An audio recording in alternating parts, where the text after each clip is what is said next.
नदीकाठच्या अथवा रेताळ भागात येणारं टरबूज खरबूज हे फळ पीक आता अकोला जिल्ह्यात सुपीक जमिनीतही मोठ्या प्रमाणावर घेतलं जात आहे.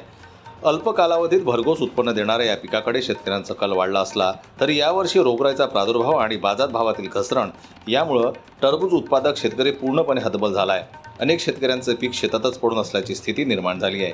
जिल्ह्यात यंदा शेकडो हेक्टर क्षेत्रावर टरबूज खरबूज पिकाची लागवड करण्यात आली आहे. पिकाची वाढ चांगली होऊन फळधारणा मोठ्या प्रमाणात झाली असून फळांचा आकार आणि गुणवत्ता देखील समाधानकारक आहे. मात्र बाजारात अपेक्षित भाव मिळत नसल्यानं शेतकऱ्यांना उत्पादन खर्चही वसूल होत नसल्याची शोकांतिका आहे. जिल्ह्यात पारंपरिक खरीप पिकांमध्ये कापूस, सोयाबीन, तूर यांचा समावेश आहे, तर रब्बी हंगामात गहू आणि हरभरा घेतला जातो. मात्र मागील काही वर्षात टरबूज या फळ पिकानं शेतकऱ्यांना लाखोंचं उत्पन्न मिळवून दिल्यामुळं अनेकांनी या पिकाकडे वळण घेतलं. आंतरपीक म्हणून भेंडी, मिरची, वांगी यासारखी पिके घेण्याची संधी आणि मधुमक्षिका पालनामुळे दुहेरी उत्पन्नाची शक्यता असल्यानं हे पीक फायदेशीर मानलं जात होतं. मात्र यंदा परिस्थिती पूर्णतः उलट झाली आहे. टरबूज लागवडीसाठी एकरी साधारण 80,000 ते 1 लाख रुपयांपर्यंत खर्च येतो.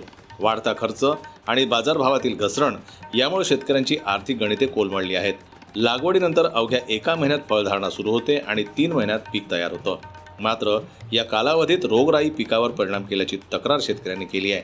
यावर्षी टरबूज पिकावर अज्ञात रोगाचा प्रादुर्भाव झाल्यानं उत्पादन घटण्याची भीती निर्माण झाली होती.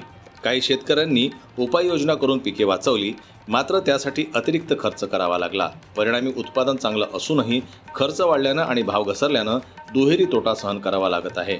टरबूज उत्पादक शेतकऱ्यांनी शासनाकडे तातडीनं आर्थिक मदत, हमीभाव किंवा बाजार हस्तक्षेपाची मागणी केली आहे. अन्यथा भविष्यात या पिकाकडे शेतकऱ्यांचा विश्वास कमी होण्याची शक्यता व्यक्त होत आहे.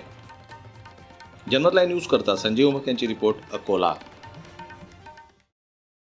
मराठी बातम्यांसाठी जनमत लाईव्हला लाईक करा, सबस्क्राईब करा आणि बेल आयकॉनला दाबायला विसरू नका.